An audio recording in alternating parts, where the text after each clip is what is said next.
Jésù tí ó ní mo wá. Jesus Christ said, I came Nítorí àgùntàn Ísírẹ́lì tó sọnù. because of the lost sheep of Israel. Onígbàgbọ́ tó bá ń wo ìlú ẹ̀ tàbí ẹ̀yà ẹ̀ níran Any Christian that is just looking at his tribe kì í ṣe òjíṣẹ́ Ọlọ́run. is not a true prophet of God or a man of Ohun God. tó yẹ kẹ́ tẹjúmọ́ ẹ̀ tẹjúmọ́. The things you are supposed to look at, you are not looking at it. Ẹ̀ tẹjúmọ́. You are not looking at the things you are supposed to look at. Ìwàásù yín ní ṣọ́ọ̀ṣì ẹ̀ tẹjúmọ́. Your sermon in the church, you are not looking at it. Ìwàásù yín ni pé Your sermon is ẹni tó bá jalè tó pànìyàn tó lu jìbìtì tó kówó jẹ. anybody that has stolen or have killed or Ẹ have tó embezzled gbàyàwó money, níyàwó ọkọ or ọlọ́kọ. people that have taken somebody's wife or Ẹ husband, jáde. come Ẹ outside. wá di àtúnbí. Come and become born again. Mo á ń bèèrè lọ́wọ́ yín. I'm asking you Ta right là now, àtúnbí? who is the born again? Ta ni? Who is that Ṣé born ẹ̀yin again? làtúnbí? Are you the born again? Ẹ̀yin tẹ́ máa kàn sọ fún ènìyàn You just tell people, pé ó yá tẹ̀lé bí mo ṣe ń sọ̀rọ̀. now repeat after me, Kí Jésù wá lo ayé mi fún mi. that Jesus, come and use my life for Láti me. sìn ín lọ. From Mo di henceforth, àtúnbí. I am now born again. Àmín. Amen. Ẹ má ṣe bẹ́ẹ̀ mọ́. Don't do that again. Go your various Ẹ wá ways. lọ sílé. Now go to your home. Owó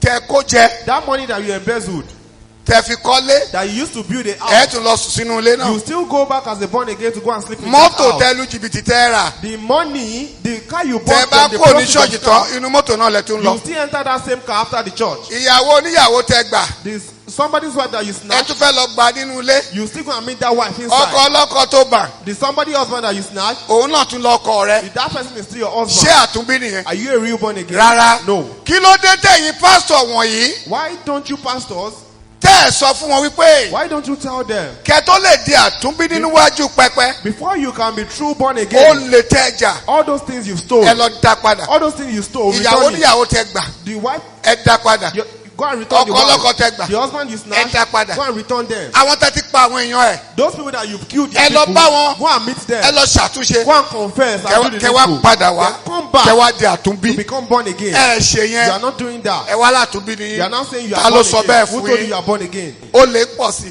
We have numerous thieves. Ṣọ́ọ̀ṣì ń pọ̀ sí. Churches are increasing. Mọ́ṣáláṣí ń pọ̀ sí. Mosques are increasing. Olè and, pọ̀ sí. and thieves are increasing. Ṣọ́ọ̀ṣì ń pọ̀ sí. Churches are increasing. Èrò ń pọ̀ sí. And we have more people. Ìpànìyàn ń pọ̀ sí. And killings is Ìtẹ̀jẹ̀ ń rampant. pọ̀ sí. Shedding of blood Kí is ló rampant. fà á? Why?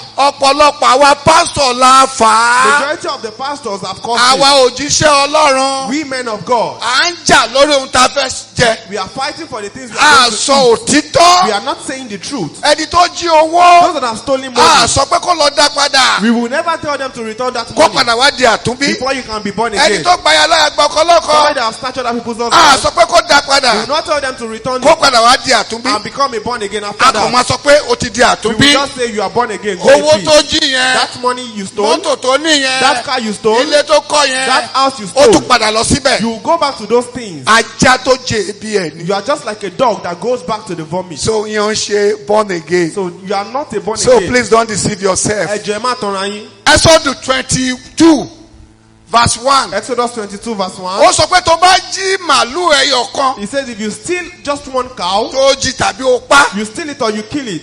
tó bá mú ẹ If you are caught tàbọ̀ mú ẹ or you are not caught, ó san ní ìlọ́po mẹ́rin you must restitute it in fourfold. dípò ìlọ́po ẹyọ kan tó jí yẹn. Just because of one that you stole, you must pay for. Sákèrù agbowó òde Zacchaeus the tax collector, májẹ̀mú titun nìyẹn. that is in the New Testament.